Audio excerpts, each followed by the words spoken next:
Bismillahirrahmanirrahim. Assalamu alaikum class. I am Hiba Ijaz, your computer science instructor.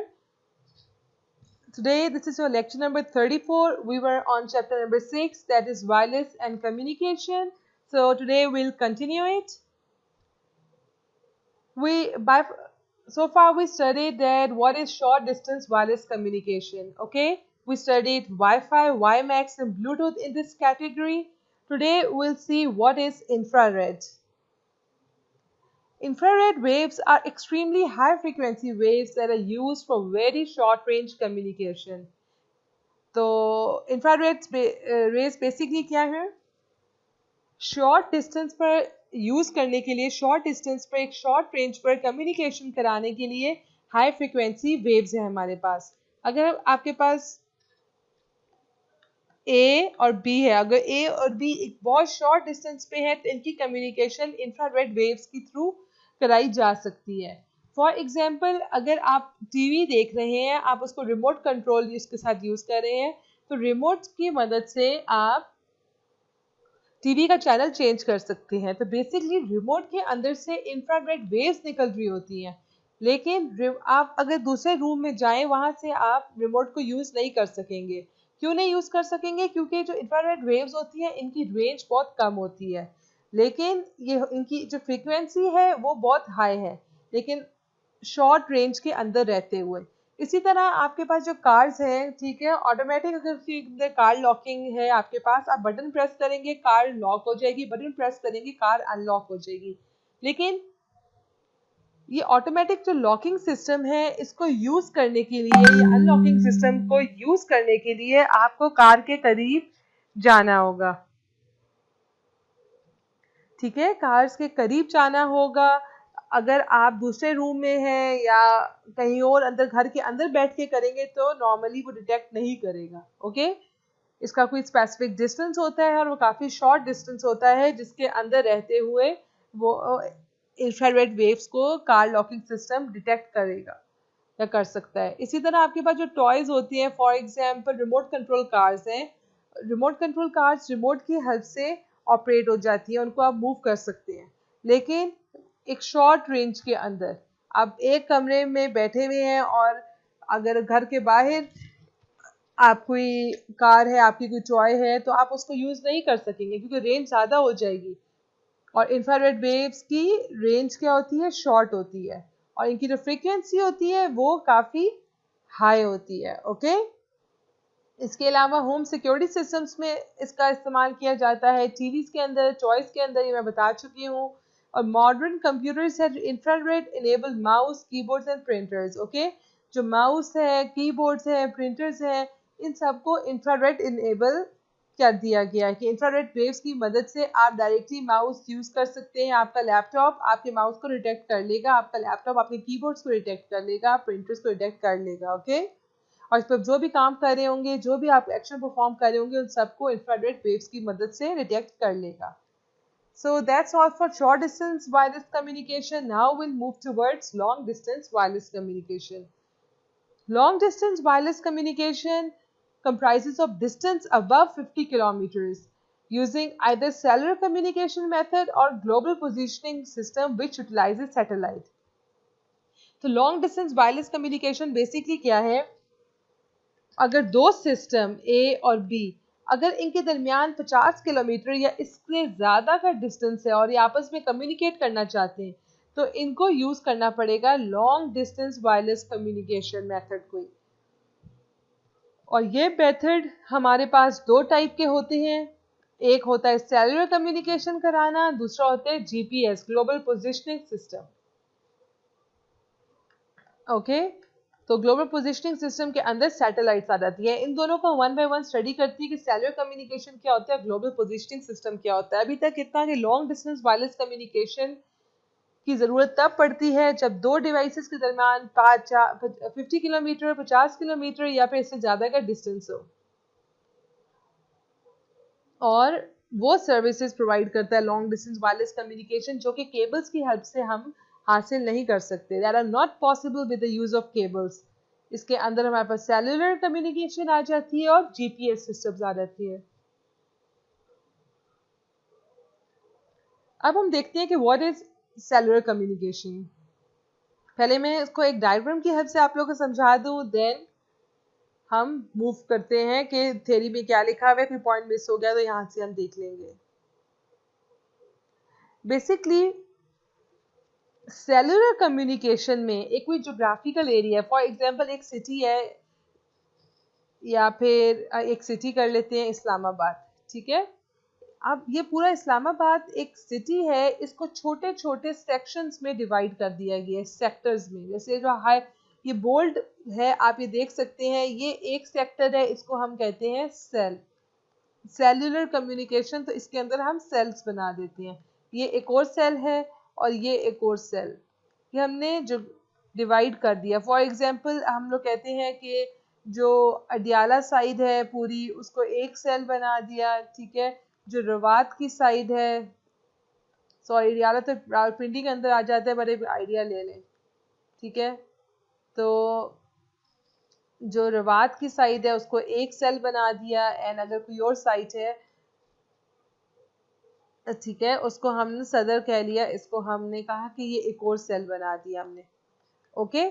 तो हमने क्या किया, एक ज्योग्राफिकल एरिया को छोटे छोटे सेल्स के अंदर डिवाइड कर दिया है। अब हर सेल के अंदर हमारे पास है एक base station, BS stands for base station. हर सेल के अंदर हमारे पास एक बेस स्टेशन होता है और बेस स्टेशन के पास होता है ट्रांसीवर, ठीक है। ट्रांसीवर का काम क्या था कि वो सिग्नल्स को सेंड भी कर सकता है, सिग्नल्स को रिसीव भी कर सकता है। तो अब क्या होता है, अगर ये जो है हमारे पास बेस स्टेशन ये सर्विसेज प्रोवाइड करता है, इसके अंदर अवेलेबल जितने भी ये सेल फोन्स हैं, ठीक है, ये जितने भी आप छोटे छोटे सेल्स देख रहे हैं, इन सारों को ये सर्विसेज प्रोवाइड करता है। इनकी तरफ सिग्नल्स भेज भी सकता है और इनसे सिग्नल वापस भी आ सकता है, ओके। और बेस स्टेशन एक टाइम पे हो सकता है जी से भी बात कर रहा हो, उसी टाइम पर ये बी से भी बात कर रहा हो, उसी टाइम पर ये ई को भी सर्विसेज प्रोवाइड कर रहा हो। तो बेसिकली बेस स्टेशन एक ट्रांसीवर होता है जो कि सर्विसेज प्रोवाइड करता है इस रीजन के अंदर मौजूद सारे सेल्स को, ओके। तो cellular communication refers to wireless communication system, जिसके अंदर हम एक ज्योग्राफिकल रीजन को छोटे छोटे सेक्शंस में डिवाइड कर देते हैं, जिसको हम सेल कहते हैं। हर बेस स्टेशन के जो है, हर सेल जो है, इसके पास एक बेस स्टेशन होता है और बेस स्टेशन के पास क्या होते हैं, ट्रांसीवर और एक controller that provides radio communication to mobile phones. अब ये GBCDEF ये सारे क्या है, मोबाइल फोन्स हैं। इन्होंने अब सर्विसेज हासिल करनी है, क्योंकि चाहिए कम्युनिकेशन करनी है, F ने B से बात करनी है या C ने G से बात करनी है, तो इनको सर्विस चाहिए। तो यहाँ पे बेस स्टेशन का काम है सर्विसेज प्रोवाइड करना, रेडियो सर्विसेज प्रोवाइड करना इन सारे मोबाइल फोन्स को, ओके।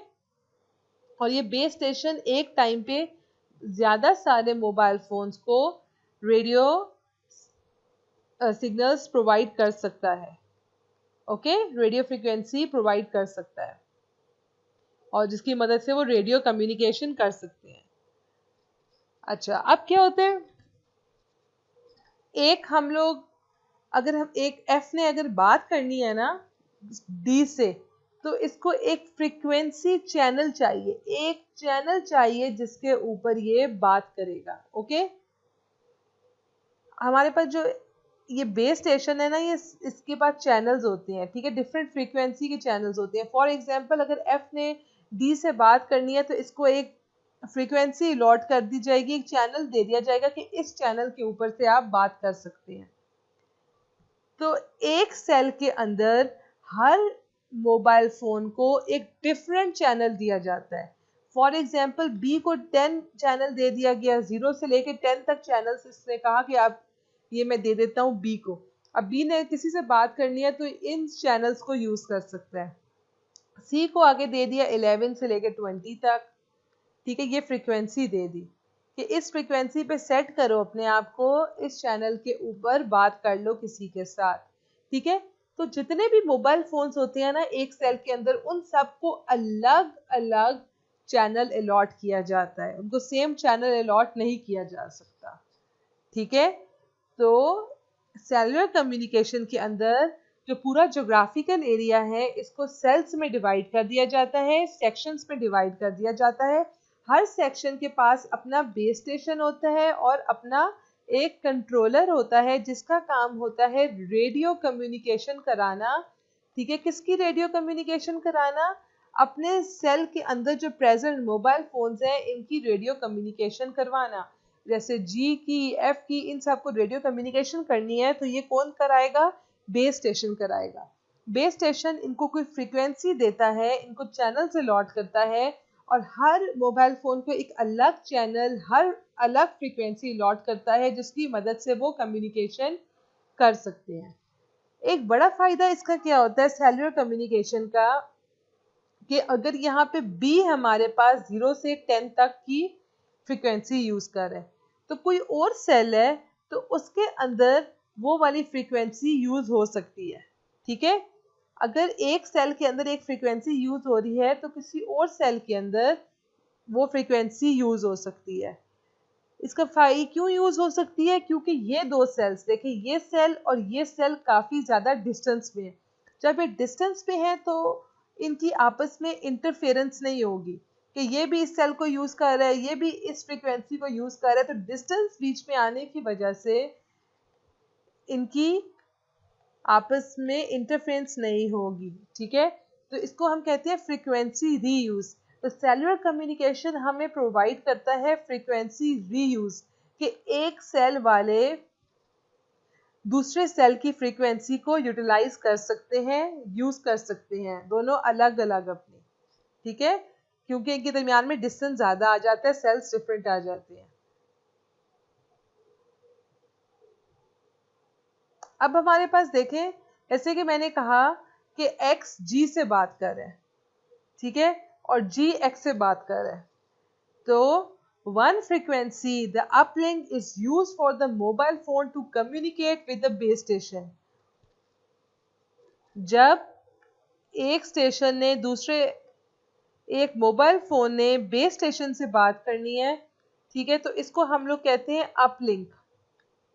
ठीक है, मोबाइल फोन ने जब बेस स्टेशन से कम्युनिकेट करना है तो ये होती है अपलिंक, और जब बेस स्टेशन किसी मोबाइल फोन से बात करे तो वो होता है डाउनलिंक। ठीक है, तो अपलिंक और डाउनलिंक क्या है? फ्रीक्वेंसीज है। One frequency the uplink is use for the mobile phone to communicate with the base station, और एक और फ्रीक्वेंसी यूज होती है, एक और चैनल यूज होता है बेस स्टेशन जिसके ऊपर बात करेगा वापस मोबाइल फोन से, उसको हम कहते हैं डाउनलिंक। ओके, तो इसको रीड आउट एक बार कर देती हूँ मैं। Cellular communication refers to wireless communication system that divide a geographical region into section called cell. Cellular communication के अंदर हम पूरे रीजन को छोटे छोटे सेक्शन, सेल्स में डिवाइड कर देते हैं। Each cell has a base station at the center that contains a transceiver and controller that provides radio communication to mobile phone। हर सेल के अंदर एक बेस स्टेशन होता है और उसके पास एक ट्रांसीवर होता है और एक कंट्रोलर होता है जिसकी मदद से रेडियो कम्युनिकेशन करवाई जाती है मोबाइल फोन्स की। In cellular communication, each mobile phone uses a separate temporary radio frequency channel to talk to the base station। तो हर मोबाइल फोन को एक अलग चैनल अलॉट कर दिया जाता है जिसके ऊपर वो बेस स्टेशन से बात करता है, और बेस स्टेशन बहुत ज्यादा मोबाइल यूजर से एक ही टाइम पे बात कर रहा होता है। Okay, channel uses a pair of frequencies for communication. Channel क्या होता है? डिफरेंट पेयर ऑफ फ्रीक्वेंसीज होती है, जैसे मैंने कहा 0 से लेके 10 तक, 11 से लेके 20 तक, तो डिफरेंट एक रेंज ऑफ फ्रीक्वेंसीज होती है।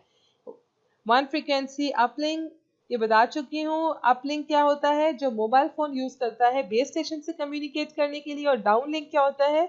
जो बेस स्टेशन यूज करता है मोबाइल फोन से कम्युनिकेट करने के लिए। अपलिंक और डाउनलिंक दो फ्रीक्वेंसीज हैं। The basic concept of cellular communication is that it reuses the radio frequency by the cell that are at a distance where there is no interference of the other। कि ये frequency radio frequency reuse करता है। जैसे कि मैंने बताया कि अगर यहाँ पर B 0 से लेकर 10 तक फ्रीक्वेंसी की रेंज यूज कर रहा है तो किसी और सेल में भी किसी को ये फ्रीक्वेंसी अलॉट की जा सकती है। अगर तो ये साथ साथ होते, देखिए एक ही सेल के अंदर होते, ये भी 0 से लेके 10 तक यूज कर रहा होता और ये भी 0 से लेके 10 तक यूज कर रहा होता, तो क्या इशू आता?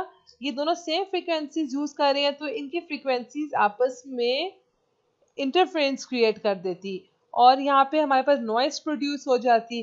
तो सेल्स इस तरह बनाए जाते हैं कि जो दो, जिस तरह एक और सेल बनाया गया कि जो कोई और सेल के पास पास वाले जो रीजन्स है ना, इसके अंदर भी ये फ्रीक्वेंसी ना हो, इसके अंदर 0 से लेकर 10 तक ना हो। तो सेल्स को इस तरह ही बनाया जाता है, फ्रीक्वेंसी को इस तरह अलॉट किया जाता है कि कोई फ्रीक्वेंसीज एक दूसरे के पास ना आए बल्कि डिस्टेंस पर आए, ताकि वो आपस में एक दूसरे के साथ इंटरफेरेंस ना क्रिएट करें।